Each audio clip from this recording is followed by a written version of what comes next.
مکی صورت ہے، 55 نمبر سورہ ہجر کے بعد نازل ہے۔ اس صورت کا ربط ماقبل کے ساتھ، ایک تو ماقبل کے آخر میں کیا تھا، للہ ملک السماوات،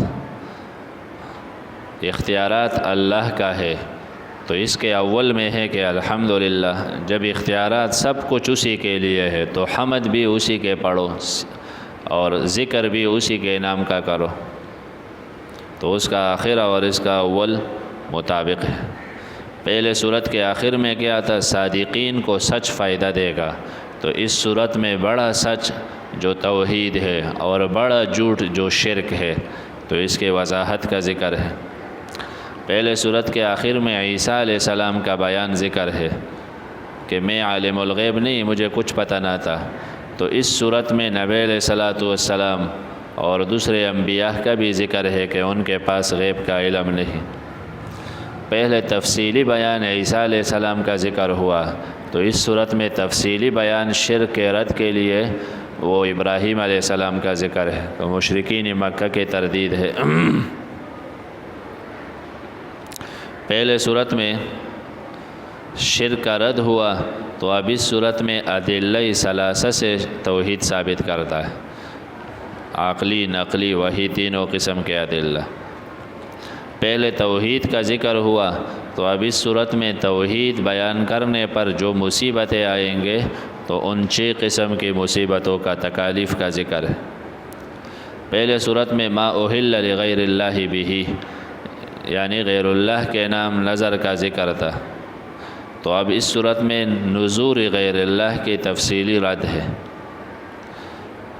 پہلے صورت میں محرمات العباد، بندوں نے جو کچھ حرام کیا اس کا ذکر، تو اب اس صورت میں رسوم جاہلیت میں مختلف قسم کے رسوم تھے باطل، تو ان کا بھی رد ہے۔ پہلے صورت کے آخر میں مشرکین بالعباد الصالحین، جو نیک انبیاء کے نام شرک کرتے ہیں، اولیاء کے نام، تو اس صورت میں مشرکین کے باقی سارے اقسام کی تردید ہے، مشرکین بالجن بالکواکب، ان کے تردید۔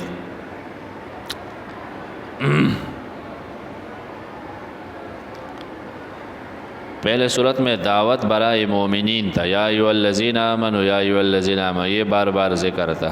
اس صورت میں دعوت ہے تمام ملل کفریہ کو، جتنے کفری عقائد ہے، کفر والے ہیں، ان کو دعوت ہے کہ اللہ کے توحید کے طرف آؤ، قل کے ساتھ یہ دعوت ذکر ہے۔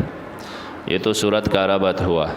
نمبر 2، صورت کا دعویٰ کیا ہے، تو اس صورت کا دعویٰ آسان ہے، شرک کے تمام اقسام کے رد ہے اور توحید کا اثبات ہے۔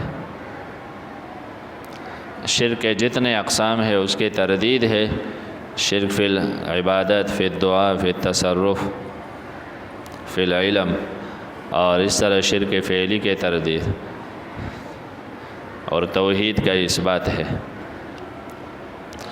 اور یہ صورت سورہ مائدہ کے عکس ہے، وہاں پہلے شرک فعلی اور پھر اعتقادی کا ذکر تھا، اور یہاں پہلے شرک اعتقادی، آخر میں پھر فعلی کا ذکر ہوگا۔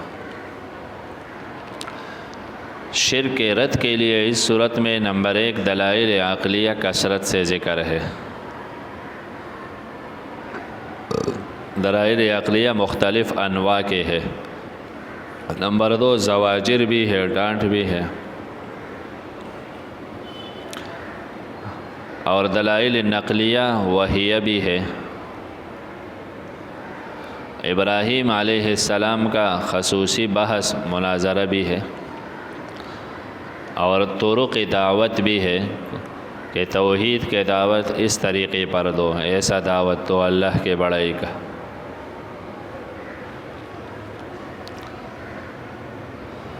سورت کا خلاصہ یہ ہے کہ یہ سورت 2 حصوں پر ہے۔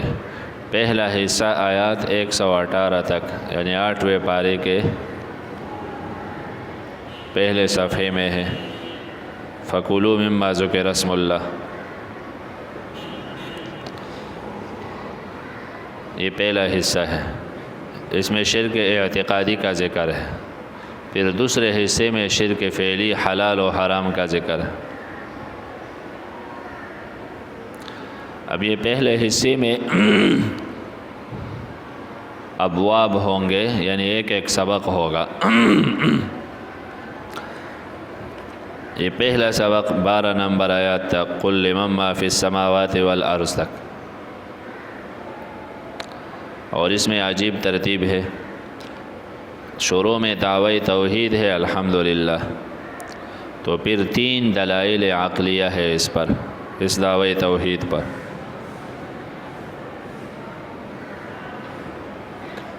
دعوی توحید پر 3 دلائل 2 آیاتوں میں ہے، پھر 3 زواجر ہے، ڈانٹتے ہیں 3 طریقوں سے، پھر ان کے انکار کے 3 طریقے ذکر ہے، اور تخویف دنیاوی 3 حالتوں کے ساتھ ہے۔ پھر وَلَوْ نَزَّلْنَا عَلَيْكَ سے آیت نمبر 7 سے 3 سوالات کے جوابات ہیں، اور وَلَقَدِ اسْتُهْزِئَ سے تسلی 3 طریقوں پر ہے۔ تو اس باب میں، یہ پہلے باب میں سب کچھ 3 طریقوں پر ہے، اگلے باب میں پھر 4 ہوں گے۔ اور اس میں دلائل کا پہلا نوع ہے، یعنی عظیم اشیاء کے خلقت کا ذکر۔ تو پہلے سبق یہ سمجھاتا ہے کہ اے لوگوں، بڑے بڑے چیزیں تمہیں جتنے نظر آتے ہیں، سب کا خالق اللہ ہے، کوئی اللہ کے ساتھ اس میں شریک نہیں۔ باقی باب کا خلاصہ ساتھ بتاتے جائیں گے۔ پھر صورت ممتاز ہے، ایک تو ابراہیم علیہ السلام کے مناظرہ کے ساتھ، طرق دعوت، طریقے دعوت کثرت کے ساتھ ذکر ہے، اور عقبات 6 یعنی 6 تکالیف کا ذکر ہے۔ مشرکین کے رسوم کا ذکر اس میں کثرت کے ساتھ ہے۔ الحمدللہ الذی خلق السماوات والارض، یہ دعوی توحید۔ اور یہاں سے قرآن کا دوسرا حصہ شروع ہوتا ہے شیخ حسین علی رحمہ اللہ کی ترتیب پر۔ پہلے حصے میں خالقیت کا ذکر تھا، خالق اللہ ہے۔ اب اس دوسرے حصے میں خالقیت کے ساتھ ربوبیت کا ذکر ہے۔ سورہ کہف تک یہ چلے گا کہ پالنہار اللہ ہے، پالنے والا اللہ ہے، اشیاء کا خالق بھی وہی ہے، اور پھر پالتا بھی وہ ہے، نظام اس نے کسی کے حوالے نہیں کیا ہے۔ الحمدللہ، تمام خوبیاں صرف ایک اللہ کے لیے ہے، تمام صفات اللہ کے لیے، یا اللہ کے شان کے لائق صفات وہ صرف اللہ کے لیے ہے۔ الذی، وہ اللہ، یہ پہلا دلیل عقلی کہ اللہ اعیان میں، ذوات میں تصرف کرتا ہے۔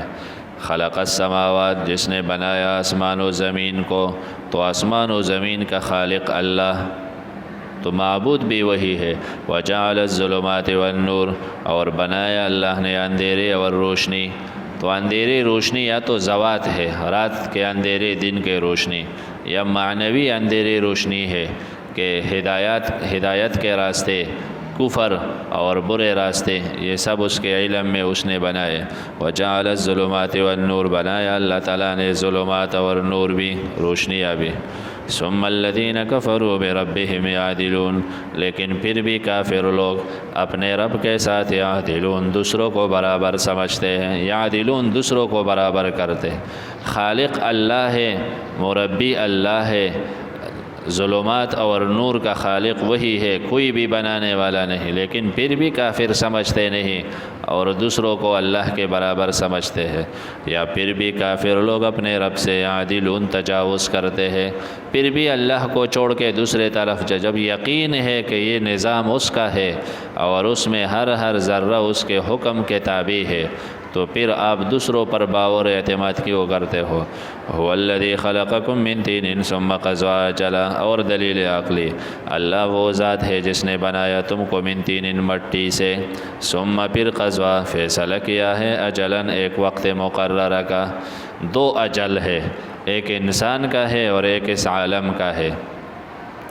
تو اللہ نے انسان کو مٹی سے بنا کے اجل مقرر کیا ہے کہ 50 سال رہے گا، 100 سال رہے گا، لیکن وَأَجَلٌ مُّسَمًّى، ایک اور اجل ہے مسمن عندہ جو معلوم ہے اللہ کے ہاں، لیکن پھر بھی تم لوگ تمترون شک کرتے ہو۔ یہ سب کچھ دیکھ کے کہ واقعی جیسے رب نے کہا اجل ہے، پہلا اجل نکرہ کہا نا، تو کسی کو کیا پتہ کہ میں کب مروں گا، لاشنا ہے، نکرہ ہے، پتہ نہیں چلتا۔ دوسرا اجل مسمى ہے، یعنی اس کا صفت ذکر ہے، تو قرآن میں اس کے نام ذکر ہے نا، قیامت کے نام ہے، کئی ناموں کا ذکر ہے، یوم البعث ہے، یوم الجزا ہے، یوم المیعاد ہے، یوم التناد ہے، یوم الفصل ہے۔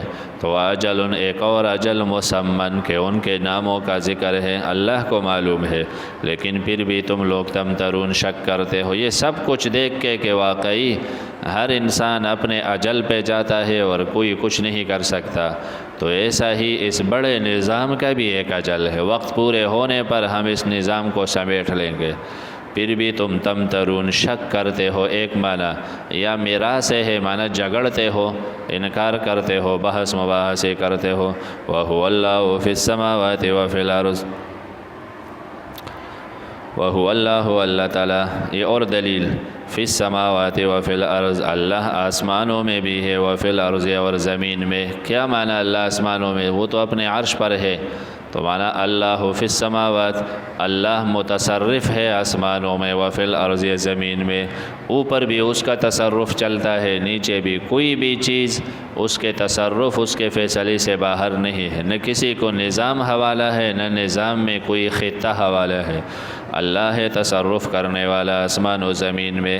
یا معنی اللہ تعالیٰ ہے اس نام کے ساتھ آسمان و زمین، اللہ کا یہی نام ہے، اوپر بھی ملائک اللہ کے نام سے یاد کرتے ہیں، زمین میں بھی یہی نام ہے۔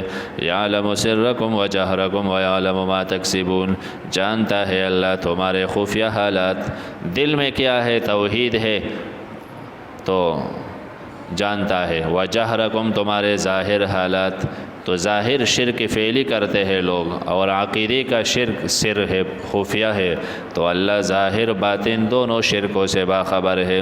یا دل میں توحید ہے اور ظاہر میں اتباعی سنت ہے، تو اللہ مومنوں کی حالت سے بھی باخبر ہے۔ وَيَعْلَمُ مَا تَكْسِبُونَ، جانتا ہے اللہ جو تم کسب کرتے ہو، فی الحال جس حال میں ہو، آئندہ کیا کرو گے، تکسبون مضارع ہے، اللہ کو سب کچھ کا پتہ ہے۔ وَمَا تَأْتِيهِم مِّنْ آیَةٍ مِّنْ آیَاتِ رَبِّهِمْ إِلَّا كَانُوا عَنْهَا مُعْرِضِينَ، یہ زجر تین امور کے ساتھ، تین باتوں پر زجر کہ ہم کیسے بہترین انداز سے سمجھاتے ہیں اور اللہ کی معرفت کرواتے ہیں تاکہ لوگ اللہ کو سمجھے، پھر روز قیامت پریشان نہ ہو، لیکن ان کا اعراض بھی تو دیکھے۔ وَمَا تَأْتِيهِمْ، نہیں آتا ان لوگوں کے پاس، مِنْ آیَةٍ کوئی نشانی رب کی نشانیوں میں سے، کوئی حکم رب کے احکام میں سے، کوئی دلیل رب کے دلائل میں سے، مگر ہے یہ لوگ کہ اس سے معرضین اعراض کرتا ہے۔ تو زجر نمبر 1 اعراض پر، یہ رخ پھیرتے ہیں، اعراض کرتے ہیں۔ نمبر 2 فقد کذبوا بالحق، تکذیب کرتے، اعراض کرتے ہیں دل سے اور زبان سے پھر جھٹلاتے بھی ہے۔ یقیناً جھٹلایا انہوں نے بالحق، حق کو، قرآن کو، توحید کو، آخرت کو، لما جاءہم، جب آیا ان کے پاس قرآن آیا، انہوں نے جھٹلایا اور قرآن کا حق ادا نہ کیا۔ لیکن فسوف یاتیہم، عن قریب آئے گا ان کے پاس، انباء ما، خبر وہ کہ تھے یہ لوگ یستہزئون، اس کے ساتھ مذاق کیا کرتے تھے۔ تو تیسرا زجر استہزاء پر، دل سے اعراض کرتے ہیں اور پھر زبان سے جھٹلاتے بھی ہے، اور پھر آگے نکل کے تو مذاق بھی اڑاتا ہے کہ یہ لوگ آخرت کے باتیں فضول ہے، قرآن کو عام کتاب کے طرح سمجھتے ہیں۔ الم یروا کما اہلکنا، یہ تخویف دنیاوی اور ساتھ 3 احوال، تخویف دنیاوی 3 حالات پر۔ اور الم یروا، کیا یہ لوگ دیکھتے نہیں کہ کتنے ہلاک کر ڈالے ہم نے ان سے پہلے، من قرن صدیہ، قرن نسل، دیکھتے نہیں کتنے نسلوں کو، قوم عاد، قوم لوط، قوم سمود، یہ دنیا میں کتنے لوگ آئے، تو کیا ہم نے ان کو بلا وجہ ہلاک کیا؟ ان سے ہمارے کوئی ذاتی دشمنی تھی؟ نہیں۔ مکناہم، ہم نے ٹھکانہ دیا تھا ان کو فی الارض، زمین میں، ہم نے ان کو بہترین رہنے کے مقامات دی۔ ما وہ لم نمکن لکم، کہ ہم نے وہ ٹھکانے نہیں دی ہے تمہیں۔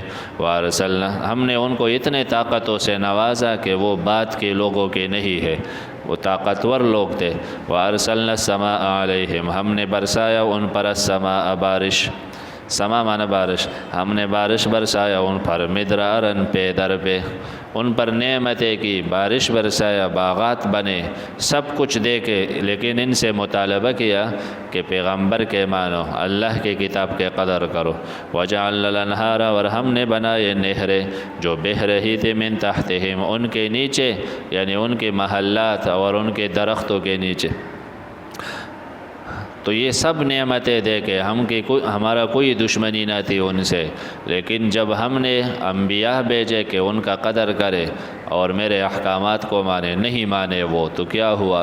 فَأَهْلَكْنَاهُمْ، ہم نے ہلاک کر ڈالا ان کو، بِذُنُوبِهِمْ، ان کی گناہوں کے پاداش میں، وَأَنشَأْنَا مِن بَعْدِهِمْ قَرْنًا آخَرِينَ، اور ہم نے پیدا کیے ان کے جانے کے بعد قرنًا آخرین، اور نسل کو۔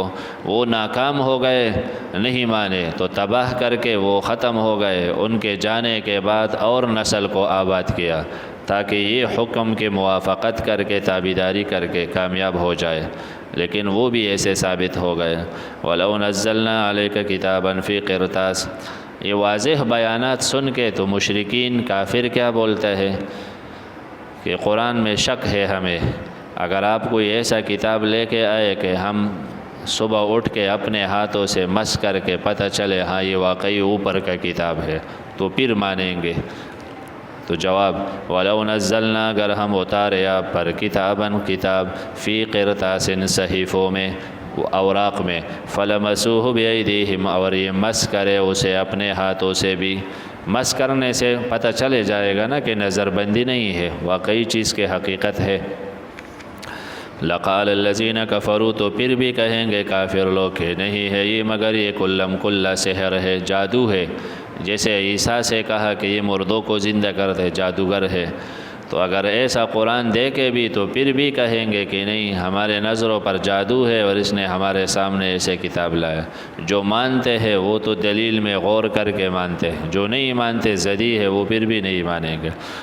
دوسرے اشکال کا جواب، وقالو، کہتے ہیں یہ لوگ، لولا انزل علیہ ملک، کیوں نہیں اترتا اس نبی پر ملکن، کوئی ملک، فرشتہ اوپر سے کیوں نہیں، اس کے ساتھ ہمیں نظر آئے کہ آگے پیچھے ملائک کے گارڈ ہو، یہ تو اللہ کا قاصد ہے۔ تو یہ مذاق اڑاتے تھے۔ جواب، ملک تو وہی لے کے آتا ہے، اور تم جو ملک مانتے ہو تو اس کے بعد کیا ہوگا؟ تم نہیں مانو گے تو پھر وہ سزا دے گا۔ وہ ملک اگر ہم بھیج دیں وہ بھیج دیں گے، لیکن وہ ملک آنے کے بعد پھر عمل کا موقع نہیں ہوگا، تو وہ پھر اسرائیل آ کے جب روح لینے آئیں گے پھر سب کچھ دیکھو گے، لیکن پھر فائدہ نہیں ہوگا۔ وَلَوْ أَنزَلْنَا مَلَكًا، اگر ہم اتارے ان کے کہنے پر ملک، لَقُضِيَ الْأَمْرُ، تو ہو جائے گا فیصلہ کام کا، کام مانا عذاب کا فیصلہ۔ ثُمَّ لَا يُنظَرُونَ، پھر انہیں مہلت نہیں دی جائے گی کہ ہم مہلت دو، اب یقین آ گیا عمل کرتے، پھر مہلت نہیں ہوگی۔ وَلَوْ جَعَلْنَاهُ مَلَكًا لَجَعَلْنَاهُ رَجُلًا، یہ تیسرے شبے کا جواب کہ اس نبی کے جگہ اگر اللہ کو بھیجنا تھا تو ملک بھیجتے، وہ آ کے ہمیں دعوت دیتے تو پھر مانتے۔ تو جواب، ملک کو تو تم دیکھ نہیں سکتے ہو، وہ مخلوق تو تمہیں نظر نہیں آتا، اگر ہم ملک بھیجے بھی تو انسانی شکل میں بھیجتے، تو پھر بھی تم شبہ کرتے کہ یہ تو انسان ہے ہمارے جیسا۔ وَلَوْ جَعَلْنَاهُ، اگر ہم بنا دیتے اس پیغمبر کو ملکن ملک، لَجَعَلْنَاهُ، تو ہم بنا دیتے اس کو رجلاً رجل، انسانی شکل پر، تو لَلَبَسْنَا عَلَيْهِمْ، ہم خلط ملط کرتے ان پر، ما یلبسون، وہ جو ابھی یہ خلط میں پڑے ہیں، ابھی جو ان پر اشتباہ ہے تو یہ اشتباہ پھر بھی ہم ڈالتے، تو یہ پھر بھی ایمان نہ لاتے۔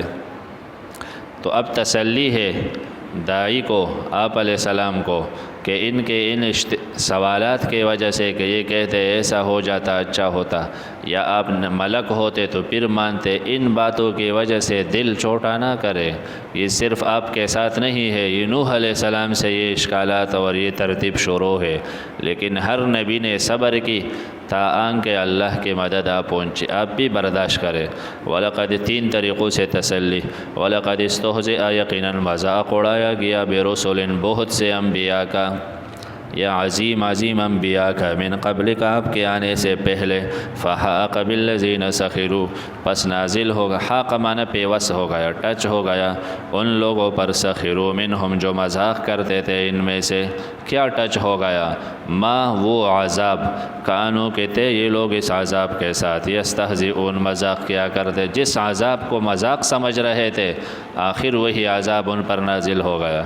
قل سیروا فی الارض ثم انظروا کیف کان عاقبۃ المکذبین، عذاب کہاں آیا ہے تو جا کے دیکھو ان کے پرانے کنڈرات، قوم عاد سمود کے بقایات ہے اور دنیا کے تاریخ ہے۔ قل آپ کہیے سیروا فی الارض چل پھرو زمین میں، ثم انظروا پھر غور کے نظر سے دیکھو، نظر معنی دیکھنا صرف نہیں ہے بلکہ غور فکر کے ساتھ دیکھنا مراد ہے۔ ثم انظروا پھر خوب غور فکر کرو، کیف کان عاقبۃ المکذبین کیا انجام بنا جھٹلانے والوں کا، جس نے اللہ کو، پیغمبر کو، دین کو جھٹلایا اس کا انجام تو ذرا دیکھ کہ کیا ہو گیا ان کے ساتھ۔ قل سیروا قل لمن ما فی السماوات والارض قل للہ۔ اب اس مقام سے دوسرا باب ہے،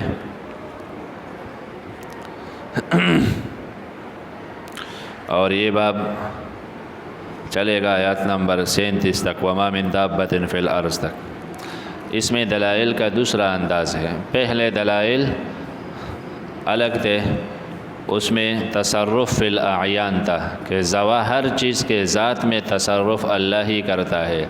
اب صفات میں تصرف ہے کہ رات میں سکون اللہ کے طرف سے ہے،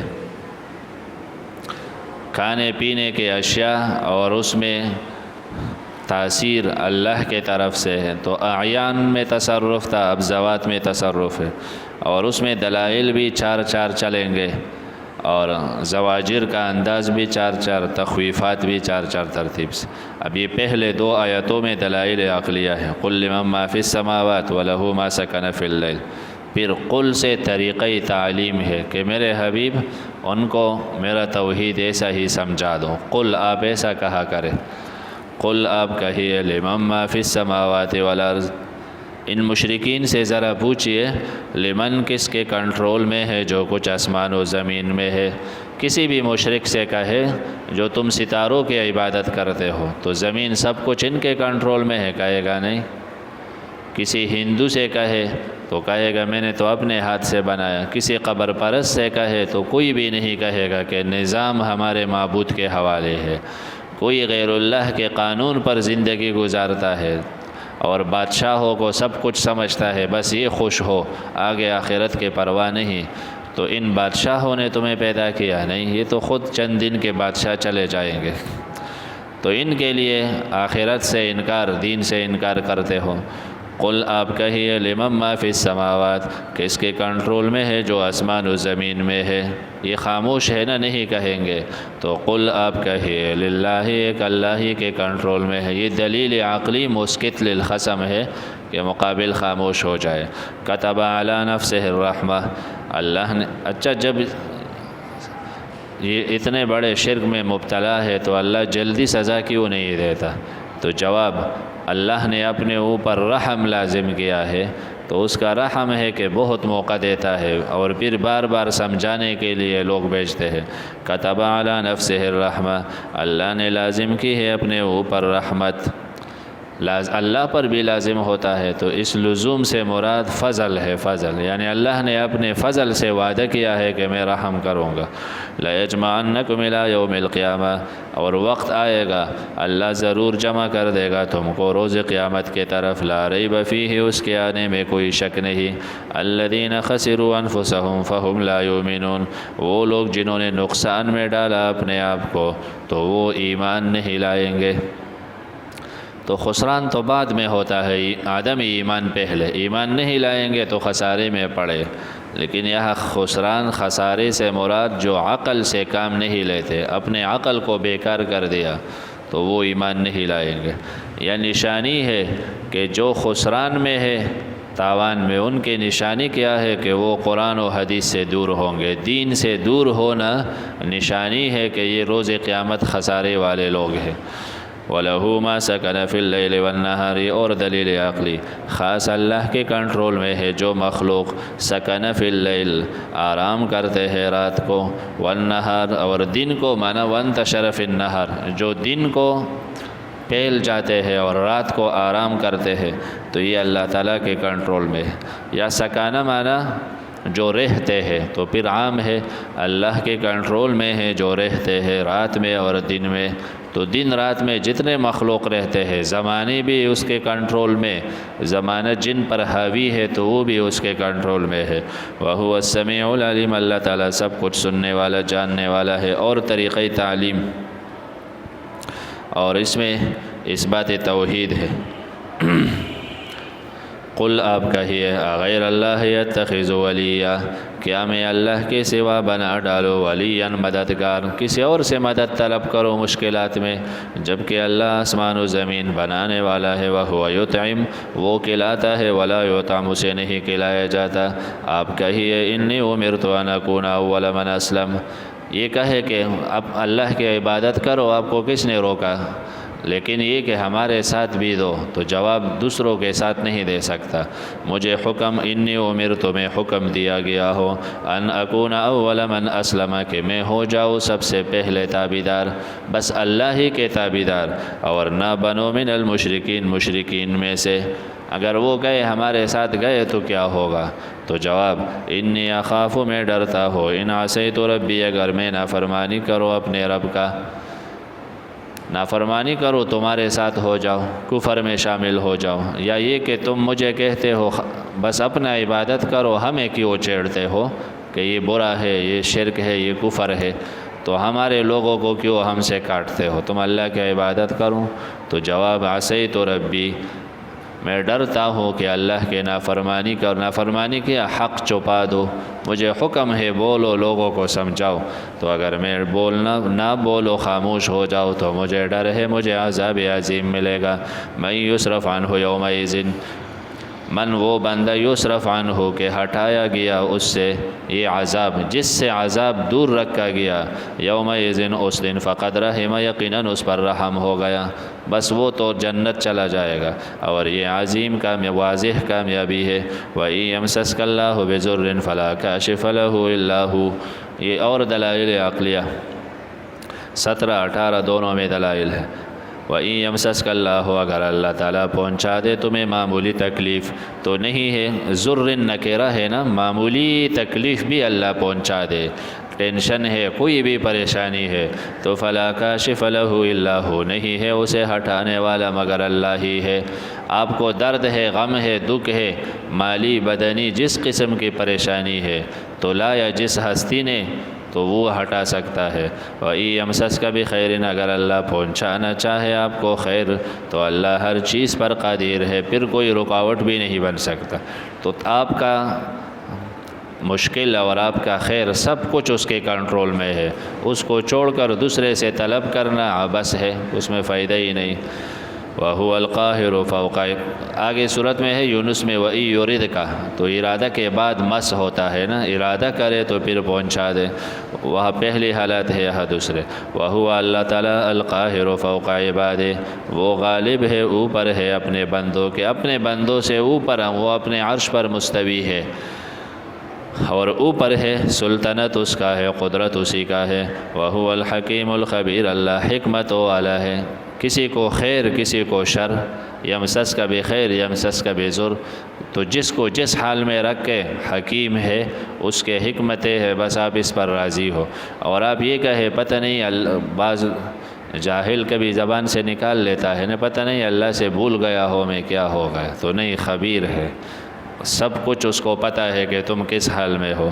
قُلْ أَيُّ شَيْءٍ أَكْبَرُ شَهَادَةً، یہ اور طریقۂ تعلیم۔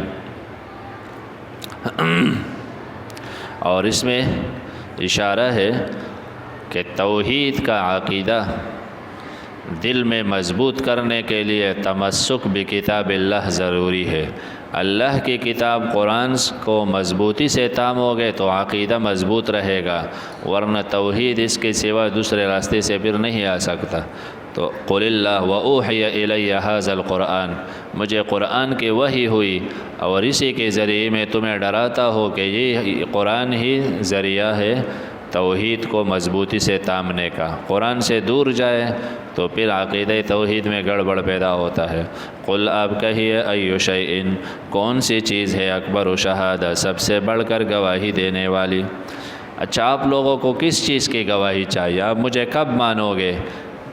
آپ کو کس کی گواہی معتبر ہے؟ تو خاموش ہے نا، تو پھر قل آپ کہیے اللہ ہی ہے نا، اللہ سے بڑھ کر کسی کی گواہی ہو سکتا ہے؟ تو بندہ اللہ کے نام کا قسم اٹھا دے، یہ آخری حل ہے۔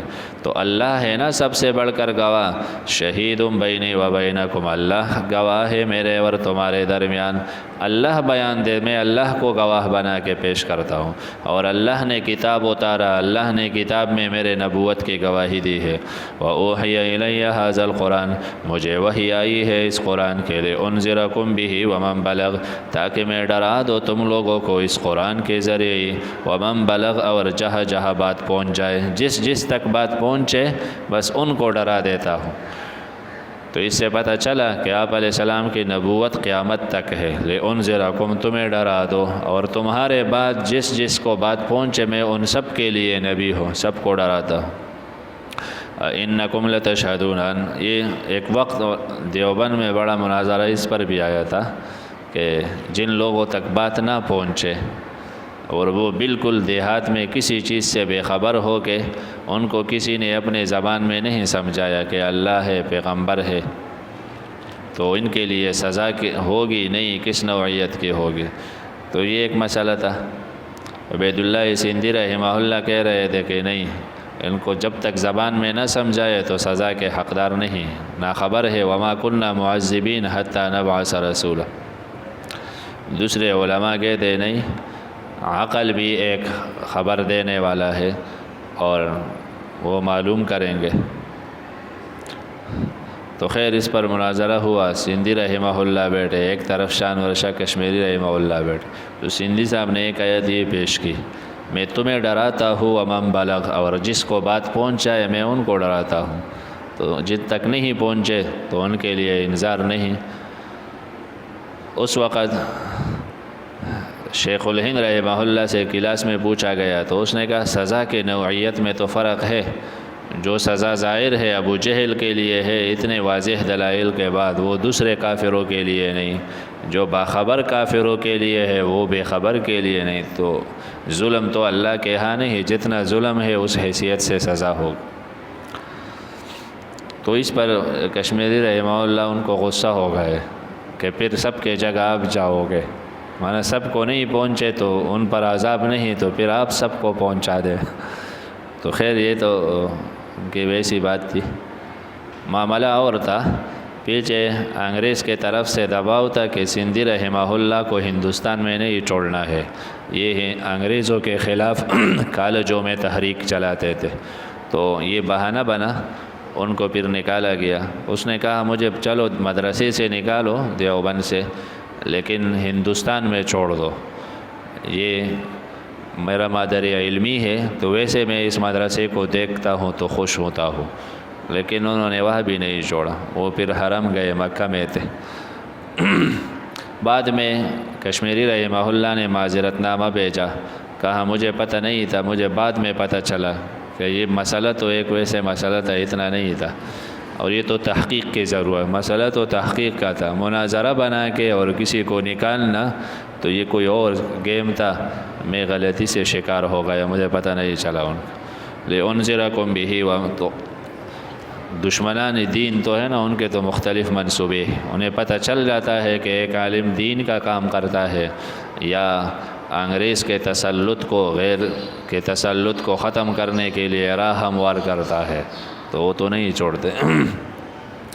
سارے بڑے تھے، اللہ تعالیٰ سب کے درجات بلند فرمائے۔ تو ویسے مسئلے کے لیے کہا اِنَّکُمْ لَتَشْهَدُونَ أَنَّ مَعَ اللَّهِ آلِهَةً أُخْرَىٰ، اِنَّکُمْ کیا تم لوگ لَتَشْهَدُونَ گواہی دیتے ہو کہ اللہ کے ساتھ آلہہ اور بھی ہے، تم یہ بیان دیتے ہو کہ کچھ اور بھی معبود ہے۔ قل آپ کہی، اگر یہ کہے ہاں ہم ایسے بیان دیتے ہیں تو آپ کہے لا اشہد، میں تو یہ بیان نہیں دیتا، میں تو ایک ہی اللہ کو مانتا ہوں۔ قل آپ کہیے یقیناً انما هو الہ واحد، اللہ تعالیٰ معبود ہے ایک، اور میں بیزار ہو اس سے جو تم شریک ٹھہراتے ہو۔ الذین آتیناہم الکتاب، دلیل نقلی اہل کتاب سے، یہ کہیں گے کہ کسی عالم کا فتویٰ دکھا دو پھر مانیں گے، تو جواب دیکھتے نہیں کہ یہود کے حق پرس علماء مان گئے اور عبداللہ ابن سلام ایسے لوگ ایمان لائے۔ الذین، وہ لوگ آتیناہم الکتاب کہ ہم نے دی ان کو کتاب، یعرفونہ جانتے ہیں اس نبی کو۔ تو یہ تو مکی صورت ہے، تو آپ علیہ السلام جو کچھ لایا اس کو جانتے ہیں، یعنی قرآن کو جانتا ہے جس طرح جانتے ہیں اپنے اولاد کو۔ الذین خسروا، جن لوگوں نے اپنے آپ کو تاوان میں ڈالا تو ایمان نہیں لائیں گے۔ اب زجر بالافتراء، یہ جھوٹ باندھتے ہیں۔ فمن ازلم، کون ہے بڑا ظالم اس سے جو گڑھ لے اللہ پر جھوٹ، او کذب بآیاتی، یا جھوٹ کی نسبت کرے اللہ کی کتابوں کی طرف۔ یقیناً بات یہ ہے کہ کامیاب نہیں ہوں گے ظالم لوگ۔ خلاصہ یہ بتا دوں کہ کامیابی نہیں ہے ظالم کے لیے، اور بڑا ظالم کون ہے جو حق جھٹلائے۔ اور یہ بہترین انداز ہے نا کہ ہم میں سے ایک نہ ایک ظالم ہے، ایک بندہ حق لا کے تو دوسرا انکار کرے، وہ ظالم ہے انکار کرنے والا، اور ایک بندہ حق کے نام پر جھوٹ بولے تو وہ بڑا ظالم ہے۔ تو اگر میں بڑا جھوٹ، یعنی میں جھوٹ بولتا ہوں اللہ پر، تو پھر تو مجھ سے بڑا ظالم نہیں، لیکن اگر میں سچا ہوں تم مجھے جھٹلاتے ہو، پھر تم سے بڑا ظالم نہیں۔ اب بات یہ ہے کہ لا یفلح الظالمون، انجام کا انتظار کرو کہ کس کا انجام اچھا نکل آتا ہے۔ تو میں ظالم ہو تو میرا انجام خراب ہوگا، تم ہو تو تمہارا۔ تو اللہ نے اپنے نبی کو فتح دی، دین کو دنیا پر غلبہ دیا۔ افترا علی اللہ کذبا، اللہ پر جھوٹ باندھے تو بڑا ظالم، تو پھر تو میں ہوں اگر میں نے جھوٹ بولا۔ او کذب بآیاتی، یا اللہ کے آیتوں کو جھٹلائے، پھر تم ہوں گے اگر میں صحیح ہوں۔ اور انجام ظالم کا برا ہوتا ہے، تو انتظار کرو میں بھی تم بھی۔ وَيَوْمَ نَحْشُرُهُمْ جَمِيعًا، تخفیف اخروی، جس دن ہم جمع کریں گے ان سب کو، پھر کہیں گے مشرکین سے اَيْنَ شُرَكَاؤُكُمْ، کہاں ہے تمہارے معبود، کنتم تزعمون، کہ تم گمان کیا کرتے تھے، تمہیں سمجھایا جاتا اللہ کے سوا کوئی کام نہیں آتا، تم کہتے نہیں یہ اتنے بڑے لوگ ویسے پڑے ہیں، یہ دنیا تو کسی کے نظر کرم پر ہے، تو تم یہ باتیں کرتے تھے۔ ثم لم تکن فتنتہم، پھر نہیں ہوگا اس دن فتنتہم، ان کا بہانہ، یہاں فتنے سے مراد ان کا عذر، بہانہ، وہاں یہ کیا بہانہ کریں گے، واللہ، اللہ کے قسم، ربنا، اے ہمارے رب نہیں تھے ہم مشرک، اللہ کے قسم ربنا، جو ہمارا رب ہے، نہ تھے ہم شرک کرنے والے۔ فتنے کے کئی معنی، فتنہ اس کو بولتا ہے کہ کسی کی محبت میں کوئی مبتلا ہو جائے اور پھر جب مصیبت آئے تو اس کو چھوڑ دے، تو فتنے میں مبتلا ہوا کہ محبوب کو مصیبت کی وجہ سے چھوڑ دیا۔ تو دنیا میں ان کے محبت میں پڑے تھے، اب تکلیف آئی تو پھر گئے، کہیں گے ہم نے کوئی شرک نہیں کیا۔